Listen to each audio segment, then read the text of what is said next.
साथियों, हम एक ऐसे संसार में भी रह रहे हैं जहां अत्यधिक वंचना, डेप्रिवेशन, द लैक और denial of something considered to be a necessity, दैन्यता, डेस्टिट्यूशन, एक्सट्रीम पॉवर्टी और शोषण, ऑपरेशन, प्रोलॉन्ग्ड क्रूअल और अनजस्ट ट्रीटमेंट विद्यमान है। यह केवल एक दुखद यथार्थ नहीं बल्कि हमारी सामूहिक चेतना के लिए एक चेतावनी है। जब कोई बच्चा शिक्षा से वंचित होता है, जब कोई परिवार 2 वक्त की रोटी के लिए संघर्ष करता है और जब किसी व्यक्ति की आवाज को दबा दिया जाता है, तब यह सिर्फ उनकी नहीं, हम सबकी हार होती है। वंचना केवल आर्थिक ही नहीं होती, यह अवसरों की, अधिकारों की और सम्मान की भी होती है। जब एक समाज अपने ही कुछ वर्गों को मूलभूत आवश्यकताओं से दूर रखता है तो वह अपने विकास को रोकता है।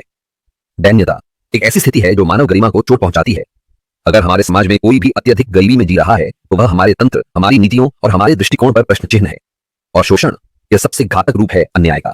जब किसी के श्रम का मूल्य नहीं दिया जाता, जब किसी की स्वतंत्रता छीन ली जाती है या जब किसी की आवाज को दबा दिया जाता है, तब एक पूरा तंत्र उस अन्याय का भागीदार बन जाता है।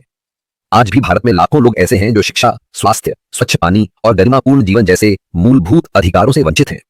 यह वंचना केवल आर्थिक ही नहीं है, यह सामाजिक और संरचनात्मक वंचना है, जिसे हमारे ही समाज के कुछ ढांचों ने जन्म दिया है और बनाए रखा है। इस संदर्भ में हमें उस अमानवीय जाति व्यवस्था की भी चर्चा करनी होगी जो सदियों से भारत में चली आ रही है और आज भी कई रूपों में जीवित है। जाति के नाम पर लोगों को नीचा दिखाना, उन्हें मंदिरों, कुओं, स्कूलों और यहां तक कि सामाजिक मेलजोल से दूर रखना, यह केवल अन्याय नहीं है, यह मानवता के खिलाफ एक अपराध है। जातिवाद न सिर्फ मानव अधिकारों का हनन है बल्कि यह देश की सामूहिक चेतना और विकास पर एक गहरा धब्बा भी है। सोचिए, जब एक बच्चा केवल इसी स्कूल में अपमानित होता है क्योंकि उसका जन्म एक तथाकथित निचली जाति में हुआ है, तो वह अपमान केवल उस बच्चे का नहीं होता, वह पूरे राष्ट्र की जीवंतता को घायल करता है।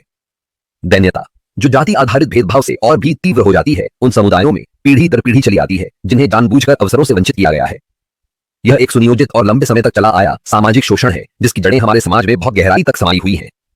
क्या यह विडंबना नहीं है कि हम एक तरफ ब्रदरहुड, नेशनहुड, मदरहुड की बात करते हैं और दूसरी ओर अपने ही देशवासियों को अस्पृश्यता, भेदभाव और अमानवता की आग में झोंकते हैं?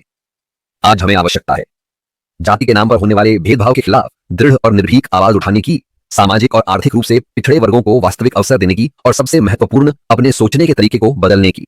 सिर्फ कानून बनाना पर्याप्त नहीं है, हमें अपने मानसिक ढांचे को भी बदलना होगा, जहां हम हर इंसान को उसकी जाति, धर्म, लिंग या आर्थिक स्थिति के आधार पर नहीं बल्कि उसकी मानवता के आधार पर आंकें। हम तब तक एक सच्चे लोकतंत्र नहीं बन सकते जब तक हर नागरिक को बराबरी, सम्मान और स्वतंत्रता का वास्तविक अधिकार न मिल जाए। मित्रों, यह समय है चुप्पी तोड़ने का, यह समय है संवेदनशील बनने का, प्रश्न पूछने का और सबसे महत्वपूर्ण, कार्य करने का।